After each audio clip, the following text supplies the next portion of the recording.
I just want to say thank you to all 14 of you beautiful bastards that listen to this show on a weekly basis. Do the sound thing.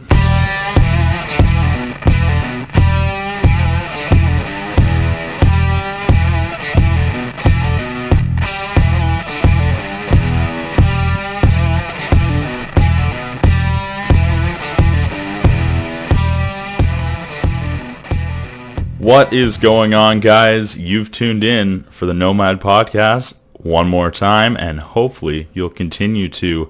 This is episode 9. That's right, this time I went ahead and checked out the YouTube page before I just blurted out whatever episode I figured it was.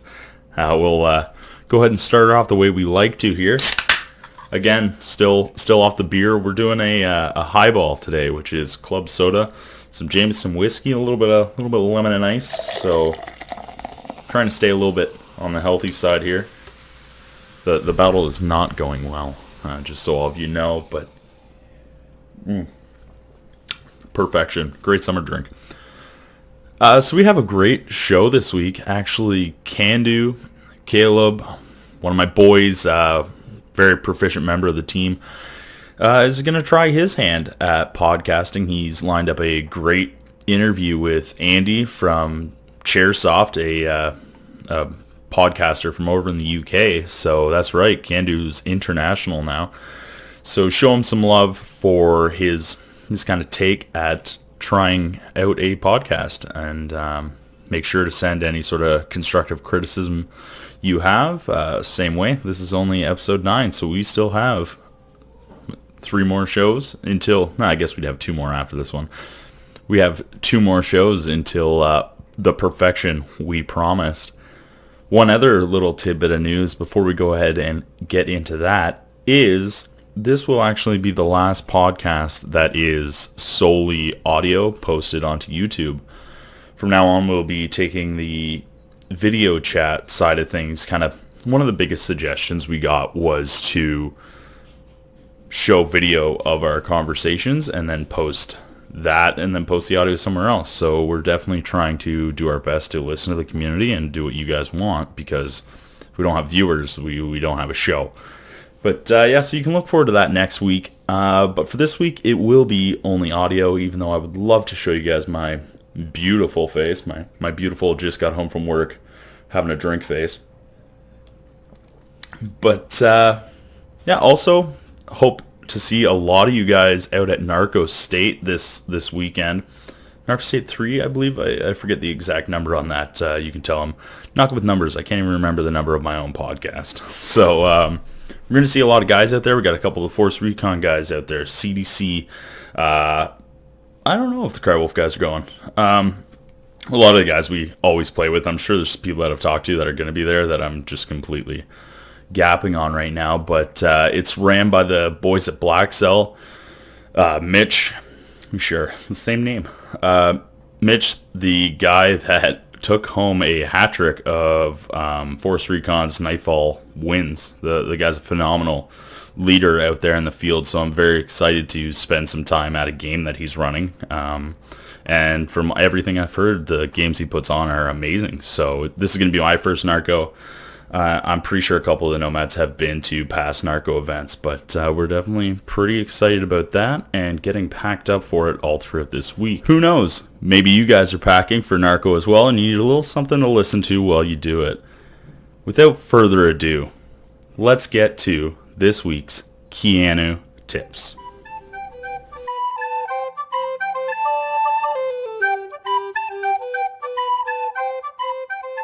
In order to maintain positive health, the human body requires 1 ounce of water consumed for every 1 pound of body weight per day. This means if you weigh 150 pounds, you should be consuming 150 ounces of water a day regularly. For airsoft, always bring more water than you need. So if you're 150 pounds, make sure you take that 150 ounces or more just in case you have a buddy in need.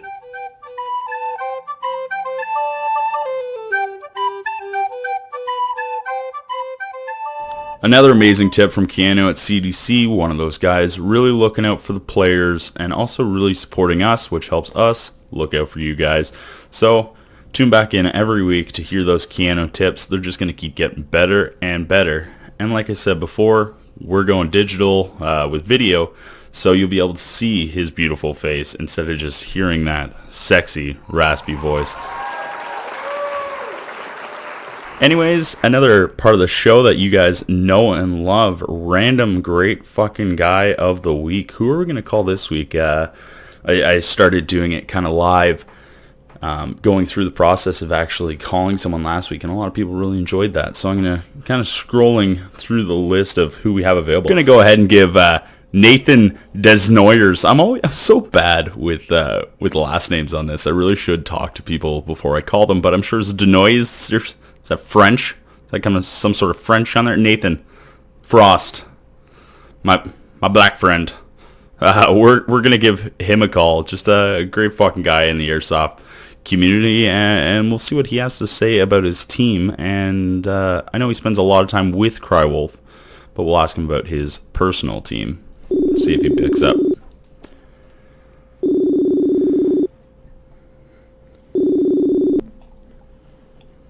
Yo, what up? Nathan, what is going on, buddy? How's it going, brother? So 2 things. First thing, how do you pronounce your last name? Denwayang. Wow, I was so far off. Also, yeah, it's a tough one, dude. It's French, so you can pronounce it Denway or Dinway. I did say it was French, so I was close. Also, you're the random great fucking guy of the week on the Nomad podcast. Oh, shit. Yeah, buddy. I went through, saw you're online, thought I'd ask you a few questions if Absolutely. you don't mind. No, not at all.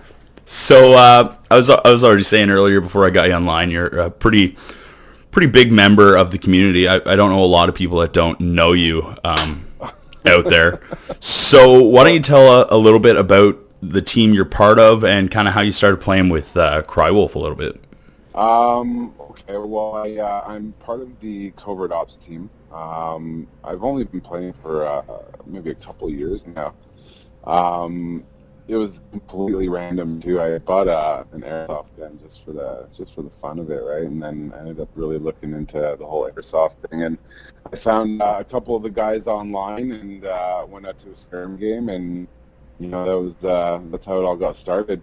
Crywolf was a completely different scenario. Though. I think we just met up at I think it was Nomad last year. I ran into Jody, and we did a couple missions together, and we just kind of hit it off after that.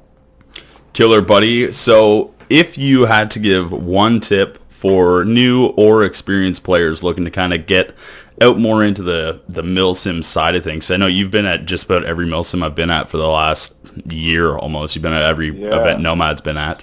Yeah. What are some tips for a milsim player that you could give if you had one big one? Dude, that's a tough one. That's why it's the random interview of the week, buddy. You're not allowed to be prepared for this shit. Man, fuck. Man, get dug in. Fucking go balls deep, man. Don't hold back on nothing. I like it. I like it. I don't know. That's kind of cheesy, but that's all I got right now. So your milsim tip definitely wouldn't be prepared then. No, you know what? No, because I try so goddamn hard to be prepared for every big game, and I always end up forgetting something. So sweet, buddy. It's crazy. Well, great having you on the show. Just another one of those things we like to add in on the podcast. So have a great fucking day, Nathan. Man, you have a great fucking day too. I'll see you on the field soon. Hey, you going to Narco? No, actually, okay, hold on. You fucking suck, Nathan.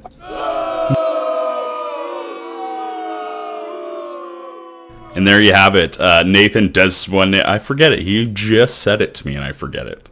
But that's our friend Nathan, aka Frost. I'll be making sure to post his Instagram and anything else he wants kind of shared out there. I'll be making sure to post that in the comments section below.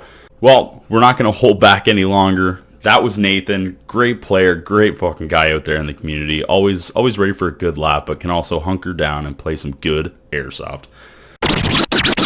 Kind of rare myself to listen to Cando's interview with Andy from Chairsoft over in the UK. That's right. Nomad's international now, so Cando, go ahead and take it away.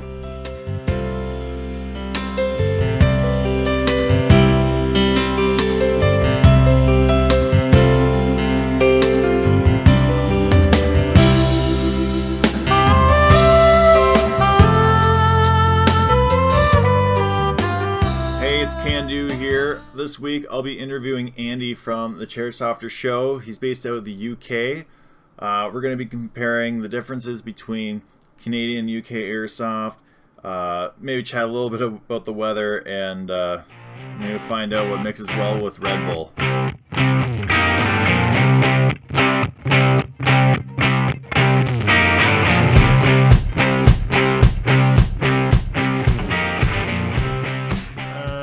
O'clock your time, so coffee and beer, yeah? Coffee and beer, yeah. That's how we're doing in the old...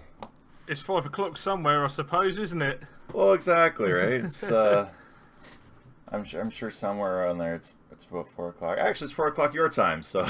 Yeah, it's near enough. Just wait till you hear what I'm drinking. We'll come to that in a minute. Oh boy. Cue the music.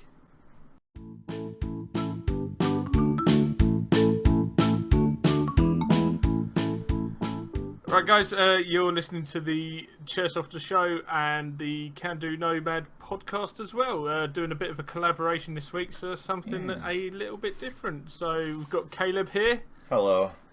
He's got some beer. What beer you got? I honestly have no idea. My sister and brother-in-law were in town, and they dropped off some fancy strong beers. That's all I can really make out of it. Great Lakes Brewery. It's all comic book themed and stuff, so I was like, fuck it, why not? Yeah, sounds good to me, actually. I need to get me some of that. I said that before we came on air, I said I couldn't find any beer. We had Coors Light, and I was like, I can't be doing that. Oh no, disgrace. So what I've got is I actually have a bottle of the Kraken Black Spiced Rum sat here. Because I love this stuff. There we go. Kraken. All right, I'll crack my beer and you have your Kraken. How's that? I'll crack the can of Coke to mix into it because I am not drinking neat rum. All right. I've made that mistake once over the years. Never again. Jeez. Well, here's to the double podcast. Yeah. Nice crack. Hopefully that's. Yeah, I'm not doing the crack because, you know, it's a can of Coca-Cola that's going in this. Yeah, that's disrespectful to the Canadian culture here. The land of make believe is from what I understand. That's actually really good beer. I'm quite pleased with that. Was it actually? What's it called again? Great Lakes Brewery, wasn't it? Yeah, it's Great Lakes Brewery. Down in Moxie. From Toronto, from the looks of it. Yeah, Toronto. That's about an hour north of where I am. Southern Ontario, Canada. Yep. We do not live in igloos. Just so everyone knows this. We're not all in igloos. You have to go a little bit north for that. Oh yeah, I see what you mean about I'm just looking at their website now. That looks amazing. Yeah, it's pretty cool. And I figured it was for my brother. He's not much of a drinker. Yeah. So he left it, and I was like, you know what? If he's not drinking it, I will. And I would love to say I saved it for today, but I honestly forgot it was there. And then right when I was coming to the computer, I was like, I need a beer. And then I looked, and I'm like, all I got is bottles. Here's a nice can. It's an American IPA. I don't know what the difference between that and a regular IPA is, since it's an Indian Pale Ale or something like that. Yeah. Like it's an Americanized. It's got cheeseburgers. Yeah. There's a company over in the UK actually that did a really, really nice. Oh yeah. A company called Legitimate Industries. They do a lot of the. They do the beer for Red's True Barbecues restaurants. So they did. Okay. I don't know if they're still going actually. Looking at this, they did one though. It was a stout. I love a good stout. But it was aged in bourbon barrels. What? And it was 10.4% per can. And it was sort of like Coca-Cola size can, so what about... Yeah, so like a good average size. Right? Yeah, about 330 ml is the standard size over here. It was about that. So that a couple of those will definitely knock a couple of us boys on the ground. I had 4 and then hit the bourbon. Ooh. And then I don't remember much of that evening. Wow. Yeah, like, so the team I am part of, Yep. Nomad Airsoft, we kind of started being like kind of known for that team that likes to drink because we went to one of our first milsims in Ontario, and we kind of explained it in a previous episode, so if people are listening and want to hear a thorough story about that, they can go to our YouTube channel and check that out. But we basically just had a bunch of beers, and we're like the only ones in our area, and we looked over and we're like, oh, there's some people there. Let's go over there and see what they're up to. And they're like, some of them are having beers, some of them are just chilling, being like moody or whatever. It's like, oh, you want a beer? They're like, yeah, man, I would love one. And then it just kind of snowballed from there. Where all of a sudden we're just giving everyone beer, and then we had another game coming up the previous week, so we're like, you know what? Let's get a keg. Let's just get a big old keg and just give everyone free beer and just kind of see what happens. And now every big event that we go to, people are like, Nomad Kegger! But like, I mean, obviously we're trying to be responsible because, you got to be awake for like the entire weekend and all that, right? And Yeah. but no, like last kegger we had, everyone, like, so many people were into the kegs. We had 2 kegs, and it was gone from, I think it got opened up at like 7:30, and by like 10 o'clock they were both empty, and everyone had like 3 or 4 beers. Yeah. It was like, wow, that's like, I've never seen a keg go out that quick. Yeah, I had that at a event. It was sort of a weekender, but it was all chilled in the evening, social, downtime, barbecue, etc. So the barbecue comes around, we're sitting down. I've turned to my mate Ben, who was doing the barbecue. I said, do you want some spice rum? Like, brand new 1 litre bottle of spice rum I brought back. Morgan spiced as well. Yeah. So it's like, yeah, sure. So we've mixed it all up, started drinking it. We've had all our food. I've looked down at the bottle and I've just gone, Ben, where the fuck's all the rum gone? And there was, I kid you not, there was enough for about 3 cups left in the bottle. Between the 2 of us, we smashed a litre of You just Jack spice Sparrowed that, man. Yeah, like... Why's the rum gone? Yeah. Oh, that's why. Oh, no. That's hilarious. And yeah. the worst part of it was hot as well. So it was like the next day, you wake up, you got to play, and it's like, yeah, I think I'll give it about an hour before I actually go and play. Just to, like, I've had some food, I just need to sort of chill out, let my head sort itself out, and then I'll go play. Yeah, there's been times or two where we've gone to the field and it's like, maybe I shouldn't have had that, the last 5 drinks or so, and it's just like, Yeah. After a while, you kind of learn, like, okay, let's take it down a notch. We can still drink and have a good time, bonfires or whatever, right? It's about being responsibility. Exactly. At the end of the day, so being responsible. I've already lost words. I'm not even drunk yet. I've only taken 2 sips. And It's the Kraken, man. I haven't had Kraken in 6 years, and there's kind of a reason for that. Like, yeah. Do you know what it really works with? This will be really surprising. I was as shocked as anyone else will be listening to this, but when I used to do bar work ages ago, I stopped because it got in the way of airsoft. To do what work, sorry? Bar work, working in a bar. Oh, bar work. Sorry, I thought you said ball work. I was like, no. Making balls, cool. Yeah, that's a clean version of what was going through your mind. Yeah. It got to a special promotion on Kraken, and they mixed it with tropical Red Bull. Okay. It actually works. It's really bizarre. Huh. I mean, a couple of our team members have their smart serve and all that, so they can run the bars if we need it. But I've never heard of that. I've heard like Jaeger bombs or whatever have you. But yeah, I mean, this was actually like as a sort of Friday, Saturday job, and then I quit that because A, it got in the way of airsoft, and B, I realised I could earn that sort of wage doing 5 hours of overtime. Yeah, well, to be fair, airsoft, takes precedence over life, right? It does. I mean, Christ, if I had saved all the money that I've spent on guns this year so far, oh lordy, I could easily have come over to Canada or America to play. Well, you have an open invite. I have a pretty comfy couch if you want it. Same also for you guys, if you want to come over. We've got spare rooms, so... Excellent. there's always space here.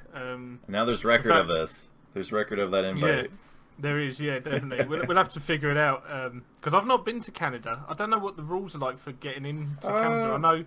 I know when we go to America, it's about 5 hours waiting at the airport to just see some grumpy-looking bloke who goes, "Yeah, you can come in." Yeah.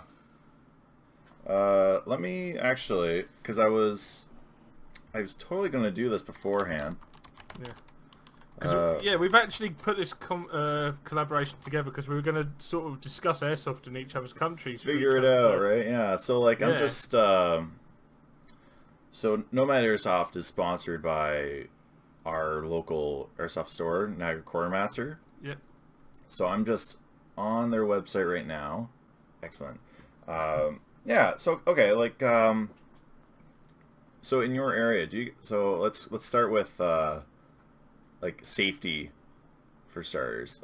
When it comes to eye protection, you guys have mesh glasses, correct? Yeah, there is mesh. A lot of the newer players tend to run mesh. You'll find a lot more experienced players running sort of safety glasses, ballistic rated glasses. Which makes sense. Yeah, but I mean, they advise full face pro. Yeah. But if you're over 18, they don't enforce it. It's sort of your own risk if you don't wear full face pro. Yeah, same here. Well, not same here exactly. So we don't have any mesh for eye protection. Yeah. Because there's, a crap BB or someone's using non-bios or whatever, so when it hits the mesh, it can break a certain way, and there's a high risk of getting that shard in your eye. So in my area of town, we enforce a ballistic rating glasses. Yeah. I think it's Z87 plus or something like that for the ballistic rating. But then it is encouraged to wear full face protection if you can. Like you can get the lower face mesh. Paintball mask is always recommended. I personally use shooting glasses, and I get a mouth guard from the sports store. Personally, I don't like the face mesh. I have a weird shaped face. It gets caught in the beard. It's just very uncomfortable the whole time. And then with the mouth guard, I can easily remove it if I want to have a snack or something. But I know what you mean about the mesh, because I find that a lot as well. I've gone to the One Tigris mesh, so it's just the front bit is mesh itself. Then the sides will be foam, sort of like padding. So I actually just stole that from my girlfriend. I have a game coming up next week. Yeah. And the only issue I have is where I wear sword-ins, you can't sit it right because everything gets tangled up, so you lose the seal on your sword-ins, which obviously they're there to protect my ears, especially playing a lot of CQB. Oh, yeah, okay. Because like where I work for day job, I'm always listening for machines, and if I hear crashes or whatever, I can go and deal with that. And like if I can't hear that, I'm going to be going, huh? Yeah, exactly. Huh? What? Yeah, so the only issue I have is the strap. So to get it to sit right, it ruins the seal on the sword-in. So I have to sort of have it loose and then just push it up over my face. And if it comes loose, I just push it back up, which can be a bit annoying when you're out in the field. So if anyone comes up with a decent solution for sword-ins and a full face or sort of a full mesh lower or padded lower. So I have 2 different kits recently. I got my plate carrier kit and I got my chest rig kit. Yeah. Naturally, a chest rig kit is a much lighter loadout. Still rocking my same M4 base style gun, but when it comes to my plate carrier rig, I rock a helmet with that, and I got my face mesh clipped into that. Yeah. Only because when I'm rocking that kit, I plan on being very close quarter. So like I wear a mesh that kind of floats around. I find for my face type, that is the best fit for me. Yeah. I mean, I did try wearing a helmet a few years ago, but I'm a big sweaty guy, and Yeah. it was hot. You know, people were falling over with dehydration in this weekend. In fact, it was a couple of weeks ago, sort of date-wise, within the last few days, in fact. Did you guys get hit with a heat wave as well?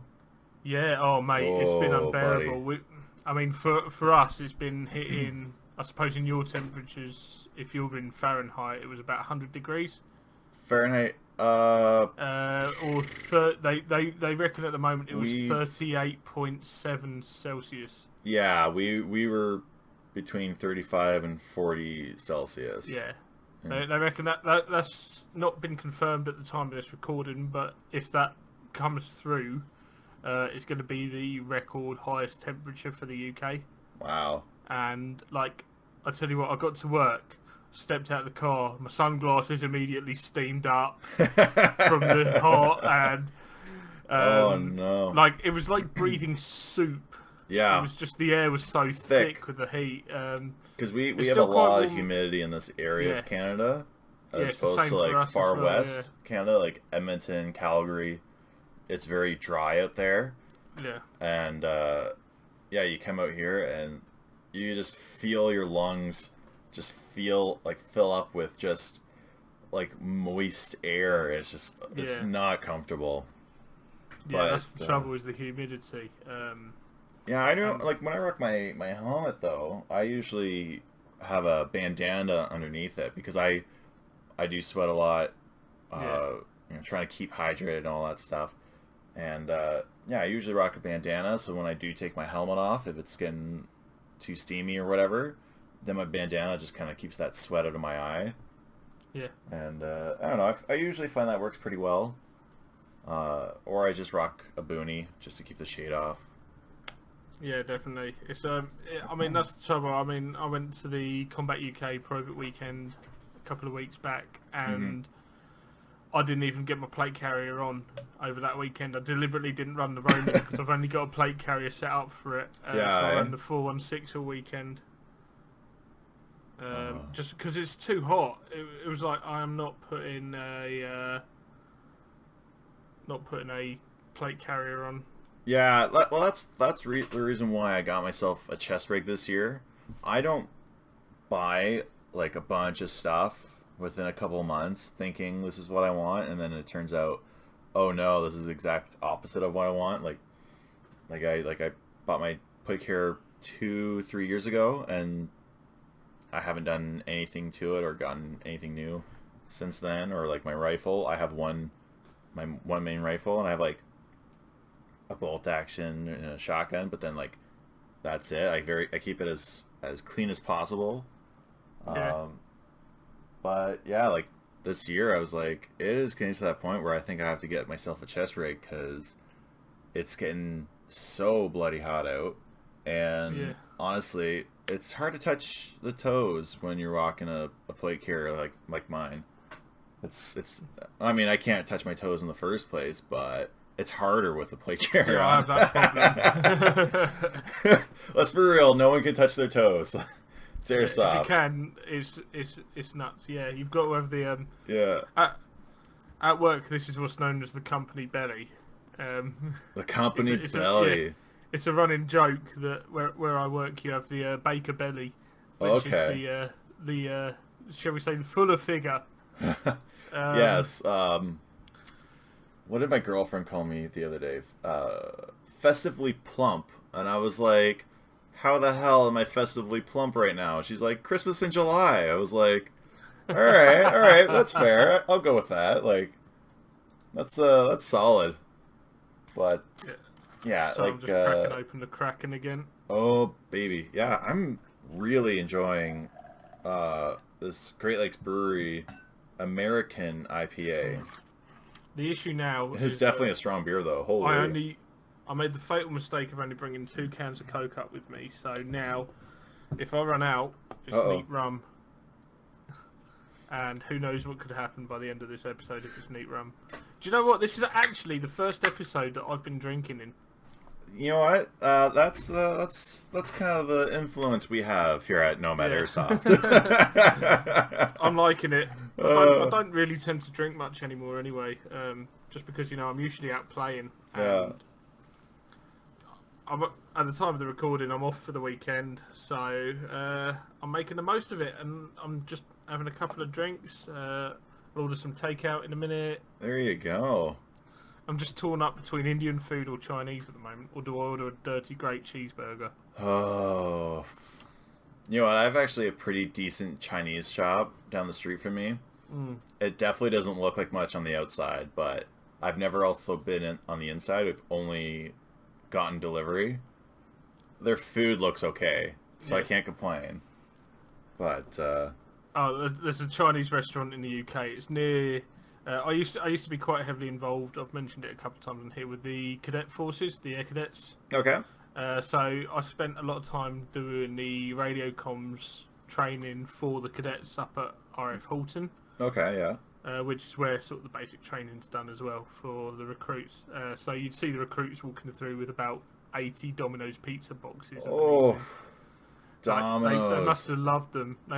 Domino's must have loved the Air Force because you used to see them. But man. we used to get a Chinese on a Friday night.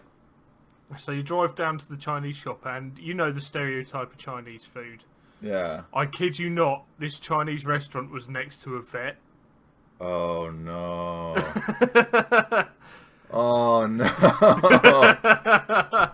Oh. Literally, you have. I'm not saying it. Vets. I'm not gonna say it. Yeah. We influenced you enough with drinking on your show now. I'm not influencing any more of that. No, I know, but Oh, the stereotypes in your head just sort of kick in because. Yeah, I'll let the audience interpret that however they feel fit. No, I'll happily say that there were the rumours with the Chinese restaurant over in one of the local towns near me that they apparently it shut down. No one knew why, and then the rumours started that apparently dog meat was found in the freezers. Now, how true that is, I don't know, but there were enough independent people start saying it. You've got to start thinking there's got to be truth in this somewhere. Wow. But don't get me wrong, I love Chinese food. It's so good. It is. You don't care what it is at the end of the day. You're just eating it. No, exactly. We've got distracted really badly. Where were we branching from? We're on safety. We've gone from safety to Chinese food. We just kind of went opposite in direction here. This is how this is working. This is why I love these collab episodes. We can follow everyone's rules and no one's rules at the same time. Exactly. Okay. Okay, so you guys rock mesh glasses. We do not. Yeah. There's a big difference right there from the I did hear that it's the same in America as well, that they don't use the mesh goggles. No, yeah, in America and Canada, it's zero mesh eyewear for sure. Yeah. I've gone off it anyway. I used to wear it when I first started. I came away from it because sort of when you're in the low light situations, it doesn't help. Now I've started using yellow tinted glasses in low light situations for CQB, just because I found it helps take the edge off the light if people come around with torches and stuff. Yeah. But you can still see enough with sort of your natural vision in the dark. That, so do you play games that are like in the UK? I assume that you guys play games that's like tan versus green. It depends what it is. You do get some events that are tan versus green, but generally speaking, a lot of game days will be just rock up in whatever. Yeah. Like so then you guys have like days, armbands versus no armbands or something. Yeah, and then you sort of your mil sim events will, for want of a better term, tan versus green, but it'll be certain camo rules and... Yeah, like multicam versus multicam tropic, woodland green versus tan tiger stripe or whatever. Or some events where you can go full slav and throw on your trackies and your trainers and... Throw on your track pants in mid-July, guys. It's a good idea. Yeah. So... in our neck of the woods, we, like, generally, it's a lot of tan versus green. Yeah. Unless it's, like, a skirmish walk-on day where they give you armbands of blue and yellow or purple or whatever. Whatever duct tape was on sale, I guess. Yeah. Do you find that people have refused to wear the armbands as well? I know of a couple of individuals in the UK who've said that it ruins their camouflage when they're gillied up. ruins the clothes with duct tape? No way. Just No, wash. Just give it a wash afterwards. Because they're all gillied up, they say no, it gives my position away because it's a colour, and then they've refused to wear them. Well, armbands are used for like the walk-on days, correct? Not big games. Even at walk-on days, they start kicking off. Well, They can't. Yeah. I call them. I'm gonna say that they're stupid for complaining about that, because how else are you gonna know if you're on the team or not? Yeah, exactly. Also, depending on how shaggy your ghillie suit is, you can't see it half the time anyways. Like, I've seen them put the armbands on, it's like, cool. They put their arm down after they're taped up, and it's mostly covered anyway. So I'm like, Yeah. oh, okay, that one guy that's rocking the ghillie suit, he is not on our team. So if you see a bush that's moving, shoot it. Like, Yeah. I don't know. I think when it comes to to skirmish games, rocking a ghillie suit's a little too advanced, because it is just half-hour games or so, like depending on how long it goes. But generally, it is a half-hour battle or whatever you want to call it. I think it's a little far-fetched to rock a ghillie, but they are really cool things to rock. Yeah. Like, I've only rocked a ghillie once or twice, and one of our teammates, Rocket, and I are planning on making ghillie suits together. Yeah. Maybe for next year, we'll see. But back to the glasses talk. The yellow lenses. Yeah. I used to rock those thinking, oh yeah, it's great. If it's a little dewy out, it'll brighten things up. But my biggest issue is that everything is yellow. It is really off-putting when you take them off in the safe zone. Well, yeah, so then everything's yellow, and then it's like, hey, I see a guy off to the distance, and he could be wearing multicam, or he could be wearing multicam Tropic. And I can't tell because it's all yellow. Yeah. I can see that, actually. Right? Yeah. So I wear clear glasses. I used to rock sunglasses, Oakley M frames with the dark tint. I used to rock those all the time too. But then there's a field in Picton, Ontario called PRZ Paintball, and it is an abandoned insane asylum, and it used to be a hospital in one of the world wars and stuff. It's really cool, except for it could be high noon, it's as bright as it's ever going to be, and you go into one of these rooms and it is pitch black. Yeah. Or it's just so dark that you can't see because you're wearing sunglasses, so you have to use a flashlight.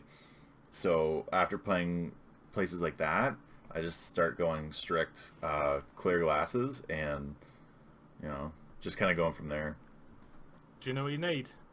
You need an O-light. A what light? O-light torch.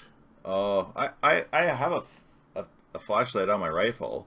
Yeah. But when it's like walking into a room of the house with the lights off, and the curtains are shut or whatever. It's like, oh, naturally I can still see everything, but if I'm wearing sunglasses, then it's just so dark that I have to put a flashlight with the on. O-lights, it is literally like putting turning the sun on, basically. Yeah. I got a bit of stick from one of the guys for these, actually, because I've brought a few now. I've got 3. I've got one pistol one. Okay. One of the PL Pro Valkyries, and 2 of the M2R Warriors on my rifles. Mm-hmm. But it is literally like daylight in a torch. It's 1500 lumens. Holy crow. And it strobes at 1500 lumens as well. That's pretty gnarly, man. We went to a site the other week, and they sort of said in the safety brief, does anyone suffer from sort of photosensitive epilepsy? Oh no! And no one put their hand up, and one of my friends turned around and said, "Well, we'll soon find out with Andy's torch." Yeah, some of those torches, I'm not epileptic. There it is. Yeah. At all, but some people come up with some crazy ass strobe lights, and I'm like, oh man, I don't know, yeah, I don't know if my eyes are just adjusting to it or whatever, but I'm not feeling so good. Yeah, I mean, the thing I like about these as well is they're so easy to charge because it's literally just you plonk a magnet on the bottom and it charges. Plug it into USB, put the magnetic base on the torch and it will charge. Oh, that's cool. Yeah. Yeah, I don't know, I guess I'm old school when it comes to my kind of things. Like, I gotta take the battery out and charge it up. But I honestly could not tell you what torch I have on my rifle or whatever. Yeah. Like, I found my flashlight that I rock on my battle belt. Luckily, it uses the same battery as my rifle light, so I don't know. Yeah. I just kind of got lucky when it comes to that part. Okay, so that's glasses. Yeah. What sort of FPS limits do you guys have over in Canada? Excellent question, my friend. I can tell you now, UK legally... You guys are probably a lot higher. We're 1.3 dual fully automatic, single shot semi-auto only, 2.5 dual. But most sites will tend to run about the 350 mark for... Which I think is about for like the standard ARs and stuff like that? Yeah, okay. Which I think is about 1.13 off the top of my head. And then it'll be about 500... Yeah, and then it's about 500 FPS. So I'm on our local team's website here. Yeah. So we kind of have certain rules where, like, if you rock an LMG, you have to rock a sidearm with it, including DMR and bolt action. I don't know if that's the same with you guys. Yeah. Because you've got a minimum engagement of at least 20 meters. Most sites run at about 30 mark for the higher powered stuff. But they've got to have a sidearm for the close engagements. We should have had a conversation of if we're going to use imperial or metric systems, because the people that are going to listen to this are going to be like, well, 30 meters. Let's figure that out. If it's roughly 3 feet to the meter off the top 3 of my feet head, is a meter? 90 feet, yeah. So 3 about feet. 90 feet. 3 feet minimum equals engagement. 1 meter. Yeah. So about 90 feet minimum engagement. So for anyone that's listening in Canada, 60 to 90, yeah. 3 feet is 1 meter. So on Niagara Quartermaster Airsoft website, NiagaraQuartermaster.com, if anyone is curious, when it comes to a standard rifle or a pistol, so M4, AK, it's just a standard AR style, our max joules is 1.43, and in an FPS that is 320. 1.43 is 320 FPS. And then I don't know if you guys have like you guys have engagement distance. That's what you talked about like a second ago. But you're not required a sidearm, and you're allowed to like kind of come up to someone, and if it happens that you point blank shoot them, you're fine. I mean, with your standard ARs and your pistols. We do have on our field specifically, we do have a mercy rule where if you're within 10 feet and you have the drop on them, offer a mercy. If they try to, like, go all John Wick on them, then it'd be like, oh, shoot them.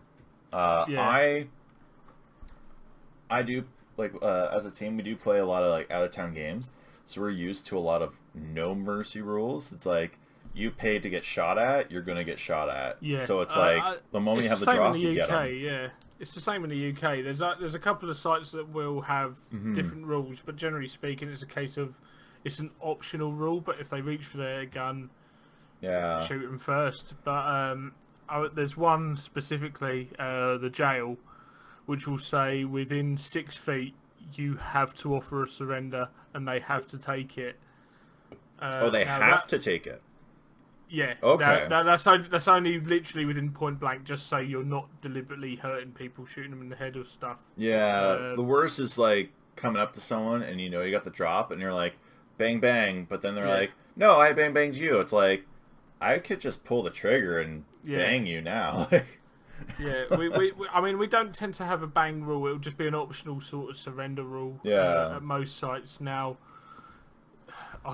I didn't argue it, but there was one guy the other week at a game who decided to jump round the corner and try and offer a surrender when there was me with 6 other guys. Oh, and he wow. had a grenade launcher. Now, I took it because he had the grenade launcher, but, Well, I've literally got my rifle trained on him as well as 5 other people, 6 other people at this point, Well, that's the thing. When if that happened here, Yeah. and Buddy's got a grenade launcher pointed at me, Yeah. by the time he's like, mercy, or whatever it is you guys say, I know for a fact that the rest of my teammates, including me, would probably have shot him already before he even said his sentence. But that's the thing. If it's within 6 feet and you have to offer it and they have to take it, that can get iffy. Yeah. Now, this is only at a very specific site, and it does work. They've got a lot of different rules that... I mean, I find a lot of rules, I don't know about you guys, but they'll be site-specific as well. Yep. So it's very much sort of, right, this works for us, this doesn't work for us. Yeah, like the the FPS chart that I have here is specific to our local field, but it's a pretty general, like, this is roughly where a lot of people are at when it comes to like FPS limits and stuff.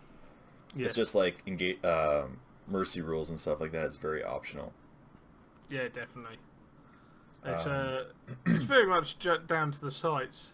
So then, when it comes to our LMGs, light machine guns, our max joules is 1.43, which is the same as our standard rifles and pistol limit. Yeah.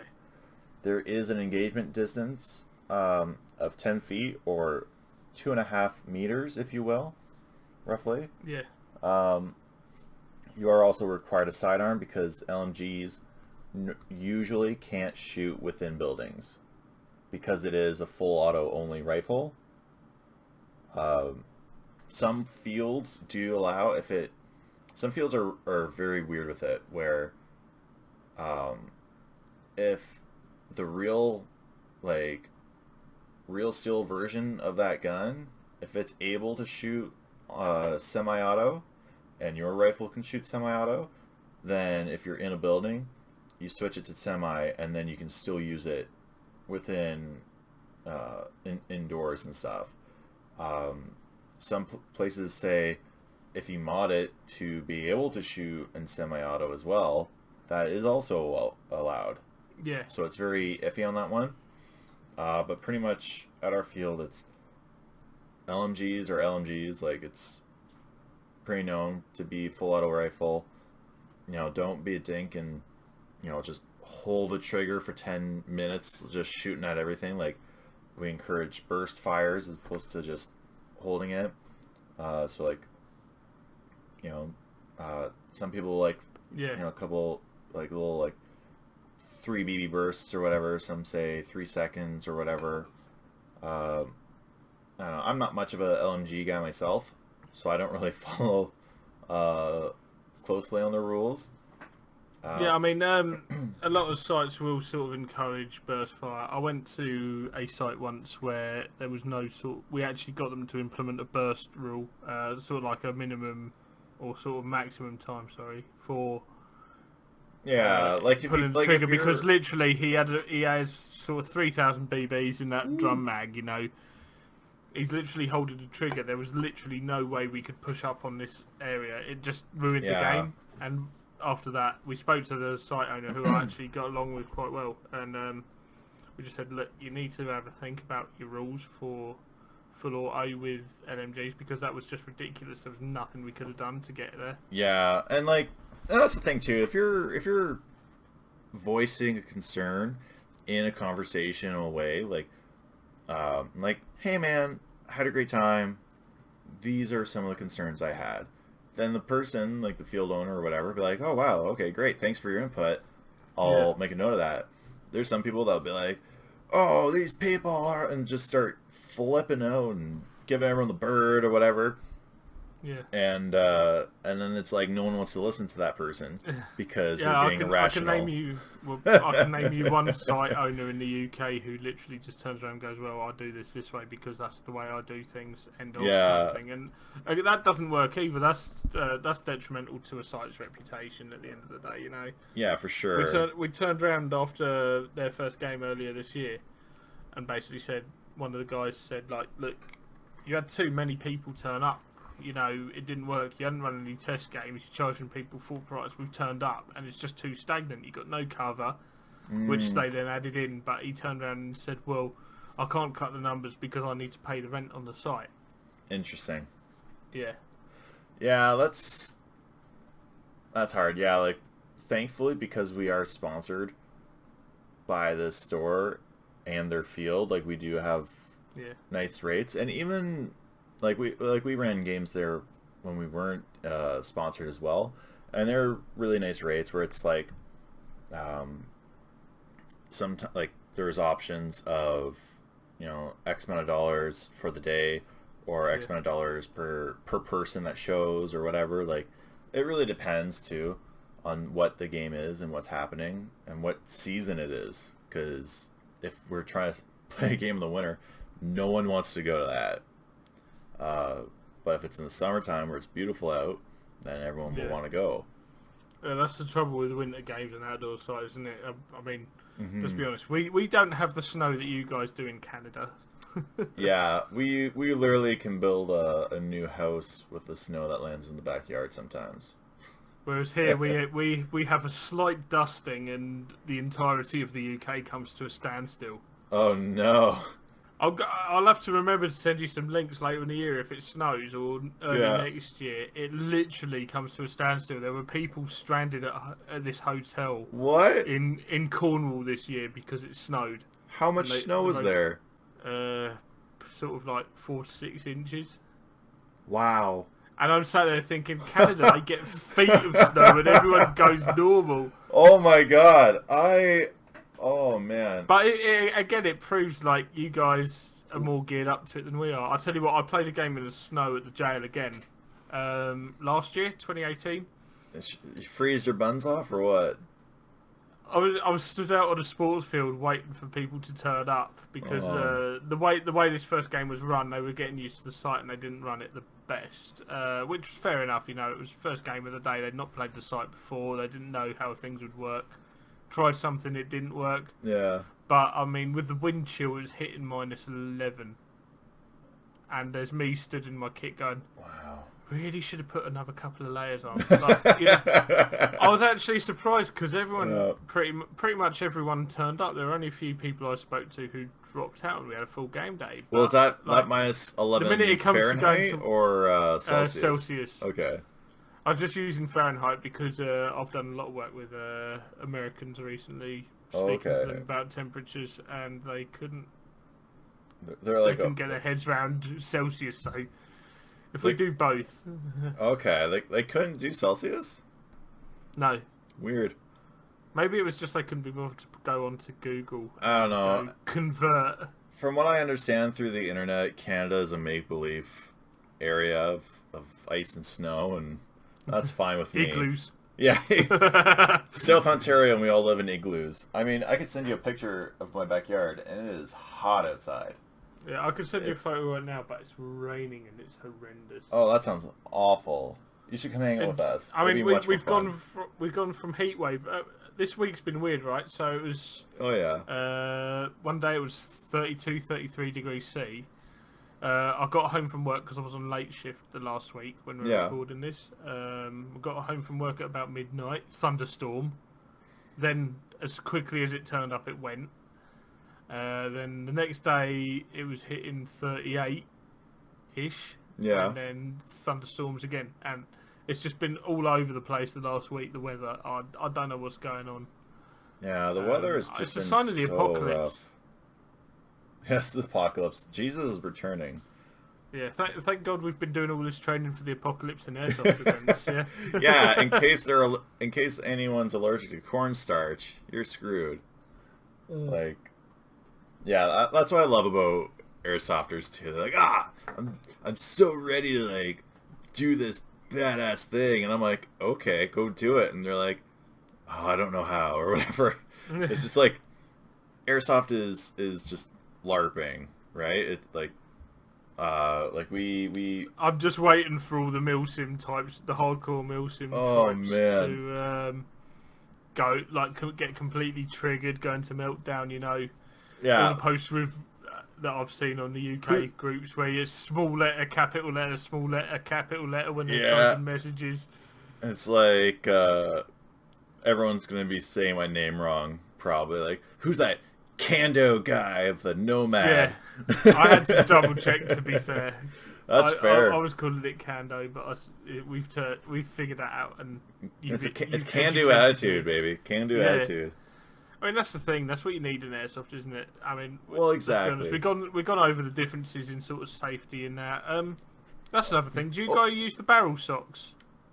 Yeah, let's get back to airsoft topics here. Do you guys use the barrel socks in Canada? I know that's a thing in America. So America, it's a thing. Canada, not as much. It's something I've not seen in the UK. I've actually got one sat downstairs from Amped Airsoft. A, because I got sent it, and B, because I wanted to see what it was about. But I could actually see the sense behind it. We had an incident at a site a couple of years ago now where a couple of lads were fucking around with a sniper rifle in the safe zone. One of them didn't check it, pulled the trigger, dicking around. Nothing the site could have done about it, because it was two lads fucking around, but one of them ended up losing an eye. Ooh, shit. Now, that's barrel sock, would have prevented that. That's going to get rid of it, yeah. You know, you've got something catching that BB. Yeah, so at our local field, Niagara Quartermaster, in case anyone missed that part. So our rules are, there's we have our safe zone. You walk through a little bit of a doorway area, and then to get to the field, you can go left or right, and there's a sign on either direction when you're coming back to the safe zone that says magazines out. So you take your magazines out, you shoot at the ground or the bush or whatever to clear your rifle.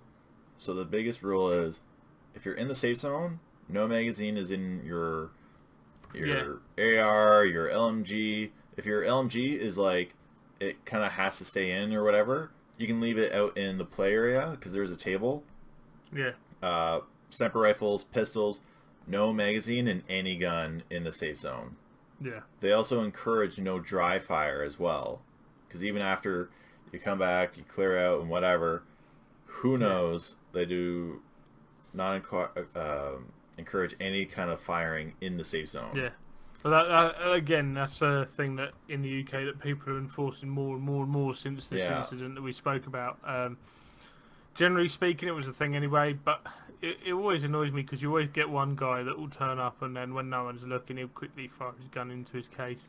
Well, thinking, nobody's got iPro on here. What are you doing? Well, exactly, and they're like, I've seen where it's like, everyone's looking all tactical. They got their belt on with their pistol on them and stuff, and then some dingus, happens to me like all the time, will like try to take my rubber knife, or they'll try to like steal my pistol or whatever, just being a dink about it. But they grab it or whatever, and you're like, yo, what the hell? And then they're like, got you type thing. And it's like, if it was like I trust my friends who are messing around with me and my kid or whatever, like they're not just gonna like pull the trigger at me or whatever. But there's a bunch of teenagers out there. Teenagers are known to be stupid. I mean, adults as well, but teenager more so. My last day of school speaks volumes for being stupid as a teenager. Yeah, like I was stupid teenager. Everyone was. We were down the pub on my last day of school. Oh, lucky. The minute the pub opened, we snuck off and we went down the pub because we had no lessons. Man. If any of my old teachers are listening, I don't care. That was 10, 11 years ago. Yeah. But yeah, like we really encourage, keep your guns as safe as possible, because you never know if someone is like messing around with pistols or whatever, because they just saw the new John Wick movie or whatever, and they pull the trigger, and next thing you know, oh, there's a BB in it or something. Yeah. But then back to the barrel socks, or whatever you want to call them, or just barrel cover. There is a field in Toronto. It's called Siege Airsoft, and I like to go there like once a year type thing. It's all indoors, and they are crazy about those barrel socks. It's like if you do not have one, like you're basically forced to buy one for everyone's safety. Yeah. Which is really good. I think it's a good idea in respect of just making things that little bit safer. I think with the UK, the fact that we've not got a massive real steel community. Yeah. And a lot of airsofters probably haven't touched a real rifle ever in their life. I was quite fortunate. I've been around firearms for the last 27 years of my life. Sorry, 17 years of my life.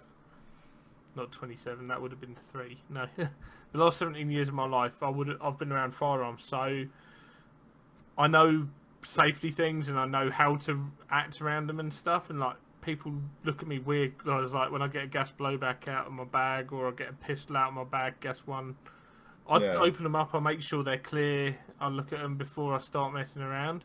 And that's just the way I've been brought up. But a lot of people haven't, and I think that's half of the problem with the safety side of things.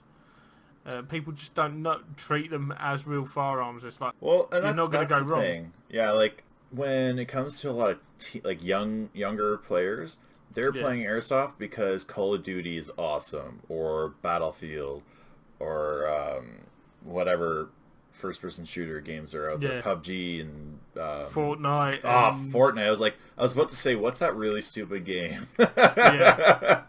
I can't stand that one, but that's my personal preference, and I'm allowed to have one. But yeah, it's a lot of games like that, or you get like, I remember seeing on YouTube or something, like some airsofter has his GoPro going, and he looks at these like 2 kids, and the kid's like, "Give me your bolt action, I'll quick scope him." It's like, so bad. But like, I know, like, I just shriveled a little bit. But it's like, kids don't understand gun safety. Older adults, there's like, I don't know in your local area how many veterans are actually playing, but we actually have quite a few people who have served, and they know gun safety and all that kind of stuff. So it's really nice to see players like that on the field, because you have to treat it like a real rifle. And when you do buy an airsoft gun locally here, they go, put it in a gun case. Do not go in public with this ever. That's sort of why we've got like the VCRA, the Violent Crime Reduction Act, which is like, unless you have a valid defence that entitles you to get a realistic one, you have to have a 2-tone, which is 51% brightly coloured or see-through. And that's as a result of that sort of thing happening. And the more and more people fuck around like that, the more it affects what we're trying to do at the end of the day, and it's scary. You know, if this stopped tomorrow, I don't know what I'd do. I'd have nothing to talk about. The chairsoft show would be dead. We were just talking about different type of beers and what kind of Kraken you're drinking and stuff like that. Yeah, it's the plain Kraken in the glass bottle. You know, it's nice to talk to people about their airsoft experiences and their stories, because everyone's got such a unique story behind their airsoft life. At the end of the day, you know, for me, it was just, I started when I was still in the cadets. A few of us bought the airsoft guns, and the things we were learning with the cadets, we were practicing with the airsoft grip. It's a teenage organisation at the end of the day. I was there from the age of 13 to 20. Then when I aged out at the age of 20, I became a civilian instructor. You can go for uniform staff as sort of reservists or whatever they are now, because it's all changed since I left 2 years ago because of work. But through there, I actually became a qualified range officer up to long range status, so I could do anything long range basically on the cadet rifles. Okay. And so that was at least my you get sort of some experience as to like how to hold a rifle, right? And it's like, there's so many kids that are like swinging their guns around. And do you know the weirdest thing as well? From the ages of 13 to 20, Yeah. I wasn't exactly the best shot. I could hold my own, but I wasn't the best shot. The minute I turned 20 and I became staff, something clicked, and like I can hold a much better grouping now. I don't know what it is, but the weirdest part for me being an instructor was noticing that the females that we had coming through were the better shots than the blokes. Yeah. Blokes. Generally That's speaking. that must be a UK term right there. A bloke. Yeah, the lads. Teach the Canadian listeners here. Yeah. Definition Blokes of a bloke. is another term for a guy, basically. Okay, right on.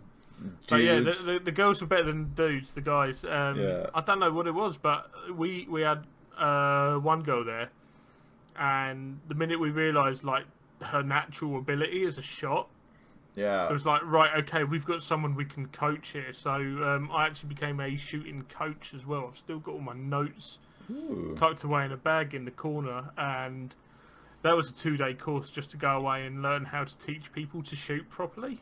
That's cool. And like doing that sort of thing really helps as well. Yeah. But obviously because I was around them for so long, I had that natural firearm safety stacked into my head. Just tucked away, like this is how you treat a rifle, this is what you do when you pick it up. Always treat it as loaded, and I can only really sort of encourage people to sort of pass that skill on at the end of the day, you know. And the thing I kind of find with, I mean, I don't have a lot of real steel experience.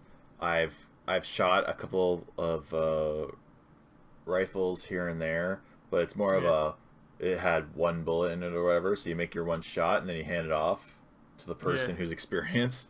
But like, I don't know, even when I'm in my safe zone or whatever, if my rifle's not on the table or whatever, and it's on me, it's just slung. Like I have it slung normally. I'm not like messing around with it or whatever like that. Like just basically not fucking around. Like I don't know how do you explain like I just can't imagine how someone can be stupid with one just because of like you're in the safe zone. You're not supposed to be messing around with your gun. You're not supposed to be shooting it and stuff like that anyways. Yeah, I don't know. Maybe because I've only been playing for 4-ish, maybe 5 years. I don't know. But like, I don't know, once you get out of the safe zone, then you start messing with your gun. Like, I don't know, it must be like could be a second nature type thing. Passing on firearm safety is a thing I feel that all airsofters need to do if they know it. You know, you can go on Google and find 4 rules of firearm safety at the end of the day these days, and the safest we can make the experience, the better. And it sounds like actually between Canada and the UK, there's a lot of similarities within the rules as well, and like your power limits and such. And like our FPS limits might be off by like, I don't know, like our FPS is 320 for standard rifles and stuff. You guys are 350. That's not much more, I don't think. And that can vary as well at sites. You know, it goes down to sort of 328 at some sites. There was even one site that used to be about 250 for a rifle. They wanted. Wow. And they upped that a little bit, but they're Well, I was still gonna not. say, how far did you get? Like 10 feet with each shot? Like... Yeah, I mean, it was only a tiny little site. It was made up to mock up a hotel room. So, oh, a hotel room. or hotel sort of corridor. So you had 8 rooms in it, and it was a tiny little site. Was it good? Because that sounds like it might be a little too small. We turned up. I went with some guys I used to work with at the bar. Yeah. And because they wanted to try it out, we booked this day. We turned up. There was only about 10, 12 people there. So it was literally an hour, silly little games. And then off we went, and we had a couple of beers down the bar after. Well, there you go. And, I mean, it was a really good laugh, actually, just having that small number in that tiny little area. We just had so much fun. And it was quite amusing because they all turned up with their rentals, and there's me with all my kit and unloading the car like, I've brought all this for like, oh yeah, this hour. I'm gonna kick some ass right now. I think I took my MP7, actually, my gas one, which was firing about 270, 280 at the time. Yeah, eh? Yeah, So that's are you saying like you play an hour or whatever, and then you go off for some laughs?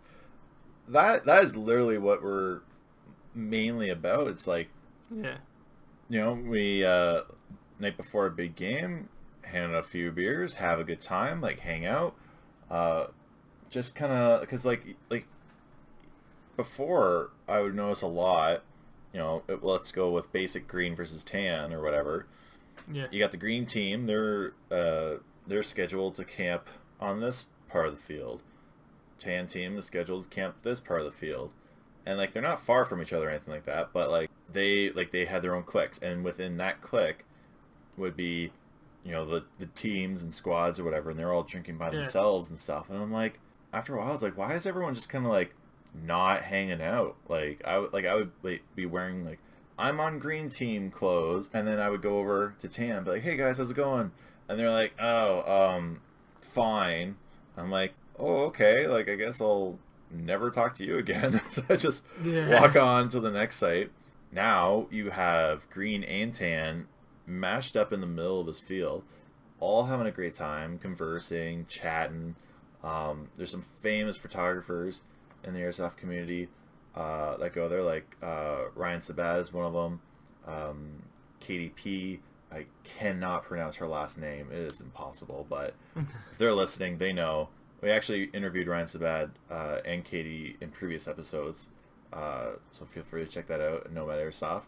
But yeah, it's just really cool because then the photographers come out. They're chatting too because like no one really talks.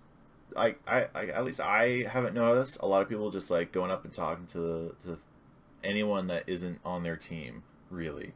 Yeah. So like game control, the people that are running the games. In Canada, one of the biggest airsoft games of the year is called Nightfall.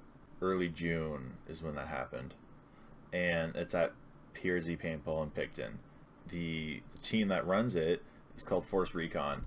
I suggest looking them up because they're a bunch of really cool guys. They just did Nightfall 8, and so that's 8 years of this game that's been just growing over the years. And now they started a new game called Daybreaker or something like that. It's happening in October. It's very new. I feel so bad that I forgot what it's actually called. But unfortunately, I'm not going to that one. I already have a date planned for that. But yeah, like I don't see a lot of teams going up to the Force Recon guys, but like, hey dudes, how's it going? Whatever type thing. Like, we played a couple games with them. Like, having one or two of their guys play with us at other games, and I don't know, just conversing with other people. I feel it's weird that people don't do that sometimes. Like, I don't know what it's like in the UK when it comes to the community or whatever. Like, do you... Yeah, generally speaking, when I turn up to events, you'll see a lot of people will just sort of muck in, chat to each other. You'll have a couple of beers of an evening, if it's a weekend and there's no gameplay overnight. You have a couple of beers, you start chatting utter shite to each other. Yeah. And then the next day you go out and shoot each other and you have a laugh, and it really helps build the community. Now, you do get the odd one or two people that refuse to sort of join in and... Yeah, there's a couple of as such, but there's a dink or two in the crowd for sure. Yeah. But like Friday night, you're sharing a bunch of beers with a couple of guys that are on the opposing team. Yeah. The next afternoon, the game has started, and you're out there, and you shoot buddy or buddy shoots you or whatever. Like, buddy, how's it going? Like, great shot. Yeah. As opposed to being like, I'm trying not to swear so much because I don't know if you swear a bunch in your show. Yeah, it's fine though. You can crack on. Oh, fuck yeah. I should have said at the start before we started recording, really. Yeah. But like, yeah. You say that, yeah. One of the funnest moments I've ever had with airsoft actually was it was at a private game last year when some guys come over from Northern Ireland to play at the jail, and I was searching for Emma from One Legion UK. Yeah. And I'd been walking around all morning going, I haven't seen Emma yet. Where's Emma? And I saw her head popping over a car, so we're just going for that shot. I managed to get that shot to connect, and I just went, yeah! Got up in the air, cheering, and we're going, hey, at each other across the site. And then I was like, oh shit, hang on, I'm still in the game here. Nothing down behind the car. Oh yeah, it's that's the thing too. Like we're out there and. Like, yeah, at first it looks like a bunch of idiots are just drinking a bunch of beer and being stupid or whatever. But then, after a while, you're like, oh, shit, like, I just made 20 friends tonight. And, you know, they're following me, I follow them, or whatever type of stuff. But, you know, just socializing. It's such a... I can't wrap my head around of how antisocial some people really are when it comes to these games. And it's, like, you know, if... we're out at the field and you're on the opposing team and you get me, I'm like, oh, fuck, Andy, good shot, bud. That's awesome. Exactly. Meanwhile, it'd be like, if it was like anyone else, be like, oh man, like people are usually are so pissy when they get shot. It's like, I mean, you paid to get shot at, right? Like, it's not just a one-way street here. You're not just here to look operator and shoot people. Yeah, you're playing airsoft. You've been paid to. Yeah. Or you're paying to get shot at, and you're paying to shoot people. You know, at the end of the day. Mm-hmm. Don't take it too seriously, and I think that's a great point. Really, we can finish on. We'll have to catch up and do another episode at some point. I would absolutely love to do another podcast with you. I think it's very interesting having a podcast channel and a podcast channel talking to each other in this manner, because like you're asking questions, I ask questions, as opposed to like, oh, I'm going to interview this person, and then they're like, give me those answers. And, exactly. You know, reciprocate. We'll do another one. We'll do another episode. We'll go with your time limit and see how long we can keep me drinking for. To be honest, I actually finished my beer, and then I was like, oh, I probably should finish that coffee that I got going too. So I'm just, I'm all over the map today. I ran out of cans of Coke, so next time I'll bring more, and I'll get some better beer in next time. Well, now that I should have given you a heads up on the whole beer thing for sure. Yeah. Next time. Next time I'll bring a multi-pack of Brewdog or something. Yeah, I gotta get a good sixer or something like that going. Yeah.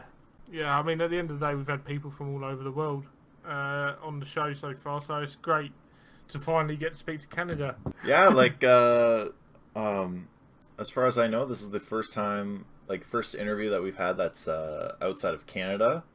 So thank you for thank you for your time as well for the first guy from Canada on my show.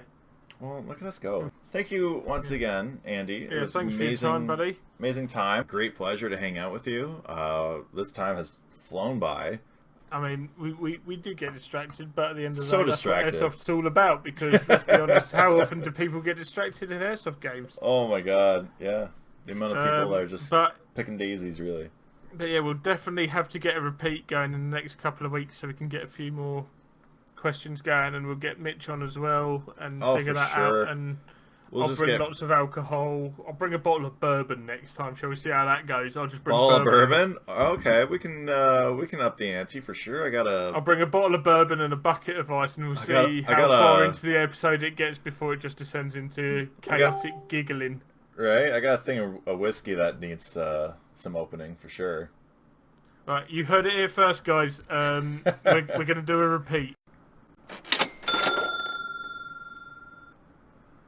Hey guys, thanks again for listening to this week's podcast. You can find Andy at the Chairsofter Show on both Instagram and Facebook. Have a great fucking day.